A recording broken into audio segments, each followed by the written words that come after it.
এই তো আজ দেখো আমি সারাদিন কী করলাম চলো দেখা যাক। এখানে মশলা একটা পেস্ট করছিলাম। এটা কি মশলার পেস্ট অবশ্যই কেউ জানলে আমাকে কমেন্ট করো। আর এখানে যেহেতু চিকেন হচ্ছে তো চিকেনটা আলাদা করে আমি একটা পেস্ট করে রেখেছিলাম, আদা রসুন পেঁয়াজ অল্প করে আর টমেটো তো আর হ্যাঁ কাঁচা লঙ্কা।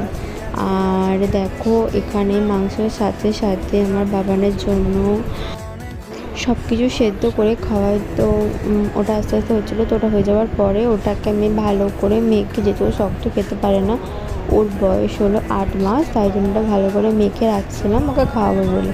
তো এখন ওর ঠাম্মির সাথে বেড়ু করতে গেছিলো, জানো তো বাচ্চারা খুব ঘুরতে যেতে পছন্দ করে, তোর জন্য রেডি করে রাখলাম। আর মাংসটা দিকে প্রায় হয়েই এসেছে। তো ওটা ছিল সকালবেলার, আর ক্লিপস নিতে পারিনি, যেহেতু জানো বেবি থাকলে বাড়িতে কাজ থাকে তো সব কিছু হয়ে ওঠে না। আর রাতের খাবার ছিল রুটি, আর যেহেতু সকালে মাংসের তরকারি ছিল তো সেই জন্য শুধু রুটিটাই করে নিয়েছিলাম।